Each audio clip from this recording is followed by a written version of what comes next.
Welcome to the Education Fund Ideas with Impact Innovator Grant Writing Webinar. First, we would like to thank our sponsors. My name is Michelle Singh and I'll be your webinar host for today. I am an Education Fund grant recipient and Miami-Dade County Public Schools employee and have been in those roles since 2005, and I'm happy to be your host for today. If you have questions regarding the Education Fund grant programs, please contact Audrey, who is the Education Fund Program Director. Please make note of these procedures and considerations before getting started with your Innovator grant application. Approval is required from your school principal. Project funds must be spent during the current school year. Teachers must provide a final expense report, which will be a requirement from the Education Fund. The Education Fund reserves the right to publicize all grant programs. Applicants' name or school should not appear in the text of the grant. Funds cannot be allocated toward personal honorariums for the applicant. Proposals will not be funded for expansion and/or maintenance of previous grants. The Education Fund reserves the right to fund programs that it considers appropriate for one school, but not for another. Here are some general tips for writing a successful grant application from the Education Fund Grant Committee. Write your grants separately and not on the application. Edit it with other readers, then enter the grant information onto the grant application online. Once you begin entering, please finish and hit submit. You cannot go back and make changes once you've hit submit. Please also note that you should write in sentences except for the budget. Please avoid education jargon and do not include standards.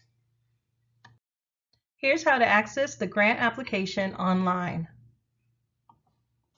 Go to the Education Fund website, click on What We Do, select Programs, select Ideas with Impact, and then select Innovator Grant Application. When you click that, the application page opens up, and here you will find tips, recommendations, instructions, guidelines, Audrey's contact information, and then the grant application right below. Complete the entire grant application. Remember to add your text on a Word document outside of the website and then just copy and paste. And once you are complete, you hit send.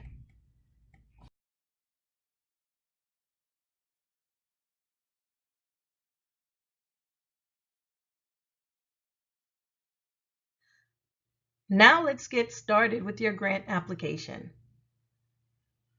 Think about a teaching unit, lesson, or idea that worked well for you and your students.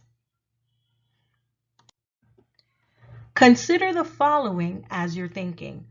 Was this lesson, unit, or project innovative? Were your students excited? Does it make you proud? Does it make you smile? And did you save student samples? Let's dig a little bit deeper as we're thinking about these wonderful lessons. Why did the lesson, unit, or idea stand out? What activities did students do throughout the project? How did it impact student learning or performance? What was the goal in the beginning and did the outcome match it? What made the project innovative? And did the students use critical thinking skills and creativity? Take a moment to think about your great ideas and share them. As we progress through this webinar today, I would like for you to think about these 3 things when you are writing your grant application. Simplify, clarify, and describe. More specifically, Please note that the grant reviewers are business professionals, which means they are not educators. You should describe in details your examples of your student activities and learning tasks and any information that you have for your grant, because this will help them visualize what the students are doing. Because the judges are not educators, education jargon should be avoided. If you must use education acronyms, for example, SPED or EP or IEP, please clarify what these acronyms mean. Remember, the overall language should be simplified, and you are to write in complete sentences. Now we're going to take a look at the sections of the grant application, and here you will see some tips from the Education Fund Grant Committee, as well as some recommendations and examples. Let's start with the project specifics. Here you have to come up with a project title, the amount you are requesting, your teaching assignment, the number of students participating, and the level of achievement for these students. When it comes to your project title, be short, creative, and descriptive. Think about whether or not the title grabs your attention. For example, the living mural, the statistics of mass shootings. You can consider these options when creating your title. Be alliterative, use acronyms, and rhyme. How much are you requesting for this grant? The Innovator grant ranges from $400 to $1,000. When it comes to your teaching assignment, please list your subject area and your grade level. When you are writing about the number of students participating, include the total number of students you teach who will participate in the project and any other students in your school who will take part in some aspect of the project. Level of achievement recommendations include using levels based on standardized tests such as the SAT, the FSA, the EOC, because this will show a wide range of your students' achievement, levels 1 to levels 5, for example. You should also include diversity and special needs that your students have. If you have students who have EPs and IEPs, or students who are language learners, include that in your description of the levels of achievement. For the ethnic breakdown of your program and the ethnicity of your school distribution, please consult your school improvement plan.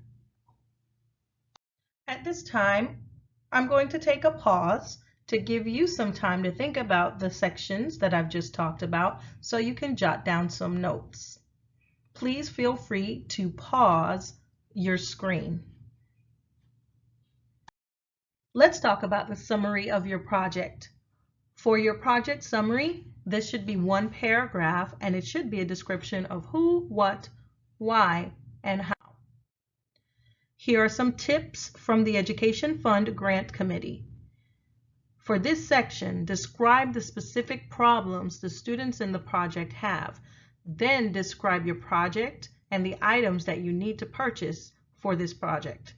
Show how the project will help these students solve the learning problems, achieve specific goals, and also be creative. Please note that if this is not an in-class project, explain where and how these students will be present and able to participate and how the project is relevant to class work. Here are some other recommendations for your summary. Think about who are your students? Show who they really are socially, emotionally, and academically. What is the need of your students in accordance to their learning goals, to the curriculum, to the standards, etc.? Why are the resources, materials, supplies required for the students and their learning? How will the project and the requested items meet the learning goals and the outcomes for students? At this time, we'll take a pause for you to think about those questions and take a look at the example and jot your notes down.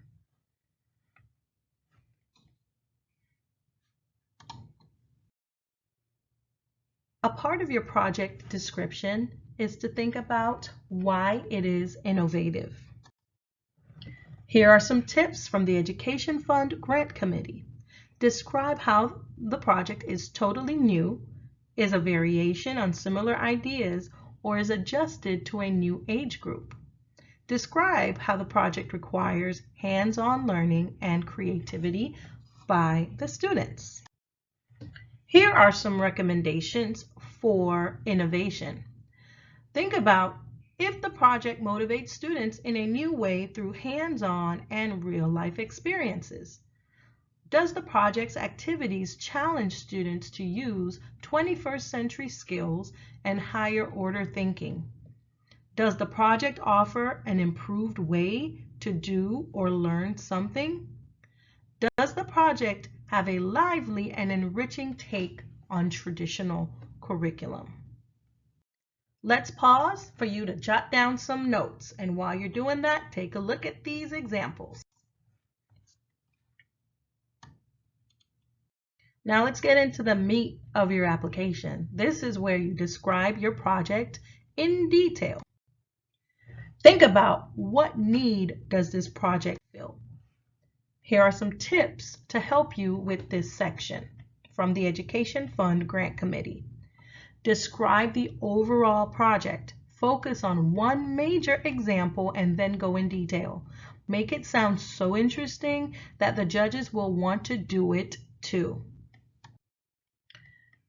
When you are looking at the need of your project, here are some recommendations and things to think about.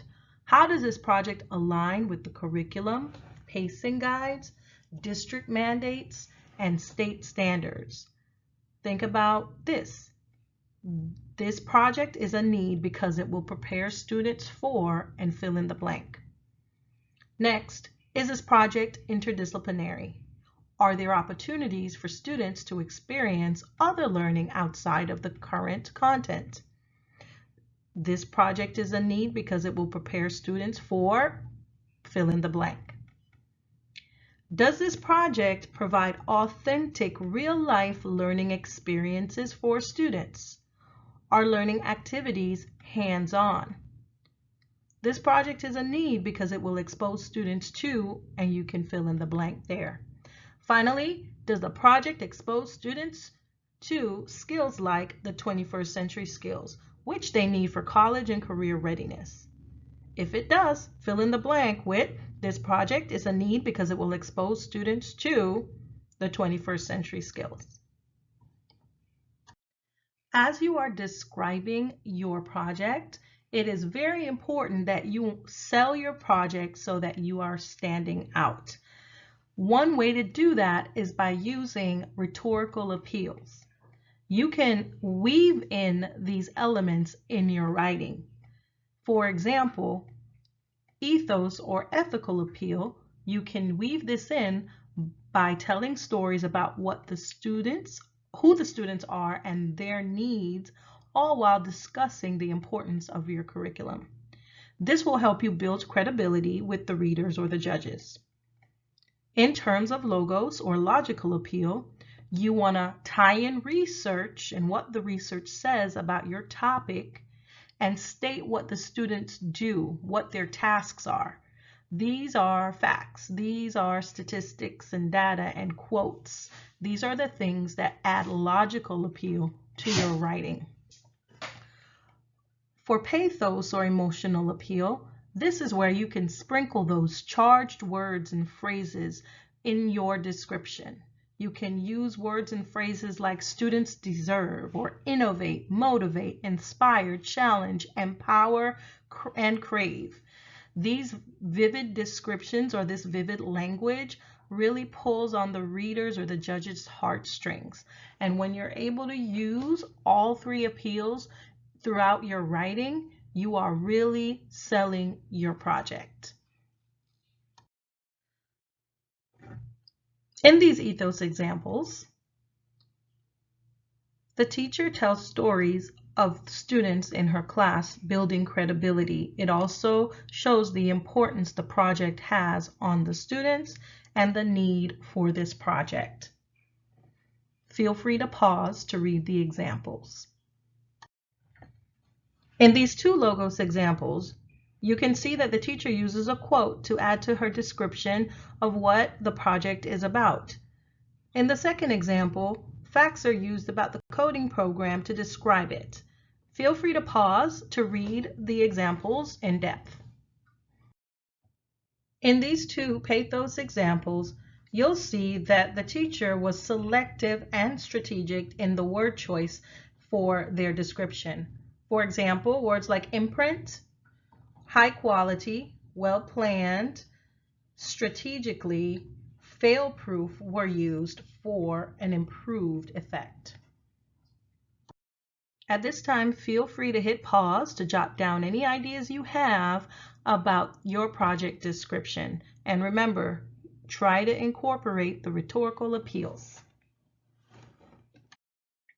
In this section of the application, you are describing the examples of student activities. What do you envision students completing during this project?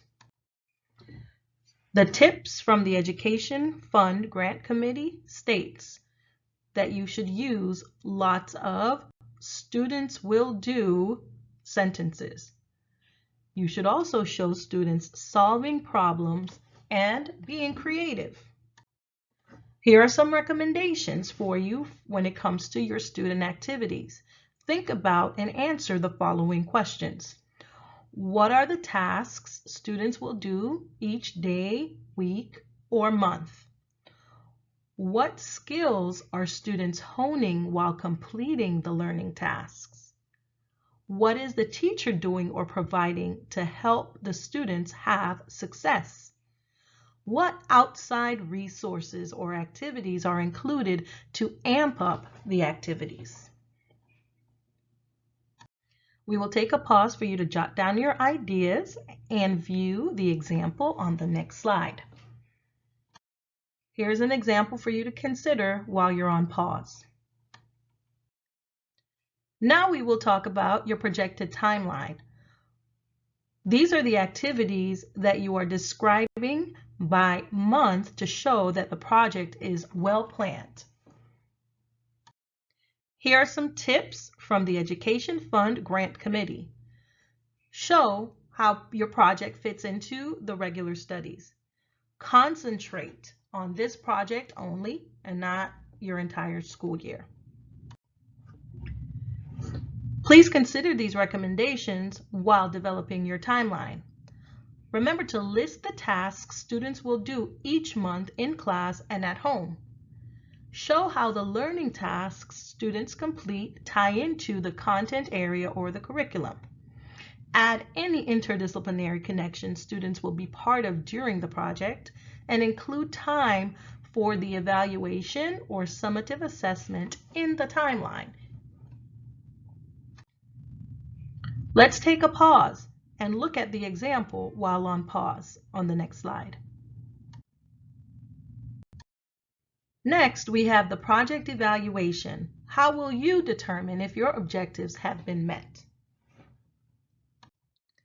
Let's take a look at these tips from the Education Fund Grant Committee.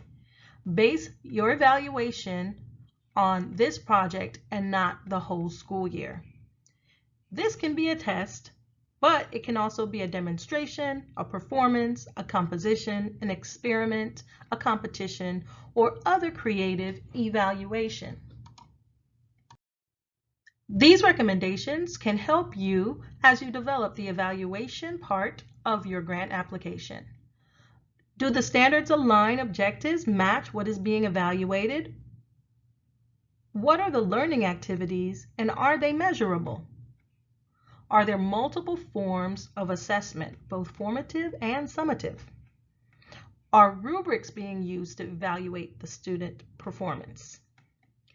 If you can answer these questions, you are well on your way to developing a strong evaluation section. During this pause, we'll take a look at an example on the next slide, and you can jot down your ideas. Take a look at the evaluation options and the objectives at the bottom to see that they match. The final section in your grant application is your budget.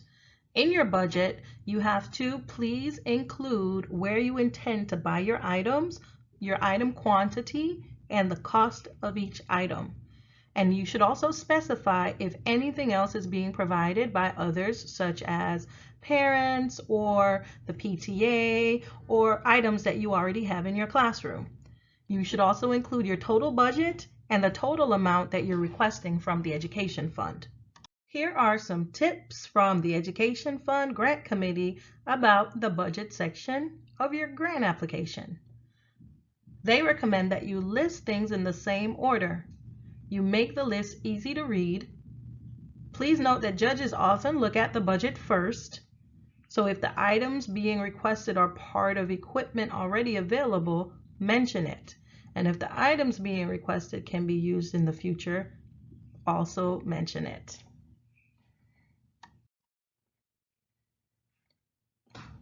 Consider these recommendations when you are developing your budget. It helps if teachers can make use of resources and materials they already have in their schools. Example, include art supplies from the art teacher, online books, etc. Technology costs the most, so consider what resources might already be accessible in your school, such as projectors and digital cameras and the like. And try to select resources and materials that can be used over and over again and with other projects. Show you are going above and beyond for the project by listing all supplies, even if the cost is covered elsewhere, as in parent contributions. At this time, we'll take a pause, and while we're on pause, you will take a look at this example on the next slide. Please note additional details about the budget at the bottom. Here is the scoring rubric that will be used to evaluate your Innovator grant. The scores are out of 0 to 4, 4 being outstanding. You are being scored on 5 areas: your purpose/objectives of your project, which includes why the grant is needed and how it will affect students. Your program description and activities. This includes your activities being well-planned, specific, realistic, and related to the project objectives. Your program evaluation, which is about the plans for evaluating the project in a realistic and measurable way, and if the objectives are significant. Your budget, and your budget should be reasonable and sufficiently detailed. And finally, number 5 is your overall assessment. Does the project meet a special need? Is it an instructional learning experience that motivates and challenges students to learn?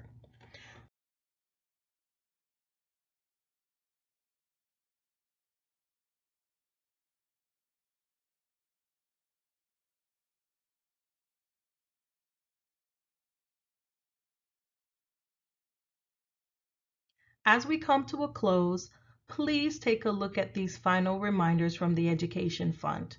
Grants will be funded for new ideas, so bring on those new ideas, teachers. Funding will not be offered for equipment based on needs. For example, an Innovator grant asking for a 3D printer will not be approved unless the teacher shows how it will be used in an innovative way. You can't just ask for equipment without it being used within the project in an innovative way. Don't forget that you should try to incorporate those rhetorical appeals as you are writing your grant application. Your grant is being compared to other projects, and your comparison to other projects will be determined by how you sell your project. So use those rhetorical appeals when you write. You should be given access to some examples of winning proposals. Some of the excerpts that you saw during this presentation were actually from those winning proposals.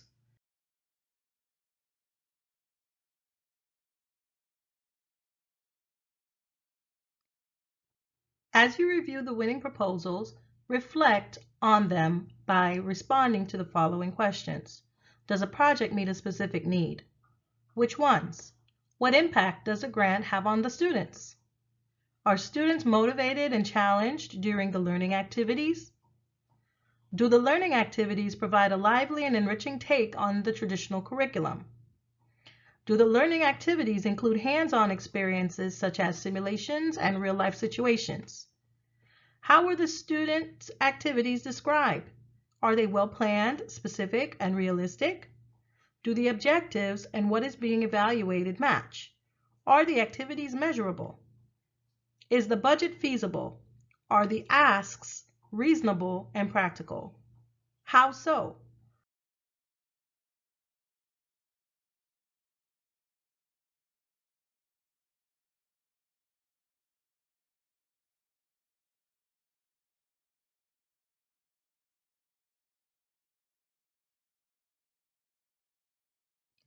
Use the reflection questions to identify strengths in the winning proposals, and also use the reflection questions as a guide in developing your own proposal. Thank you for joining our webinar. We look forward to receiving your applications. Good luck!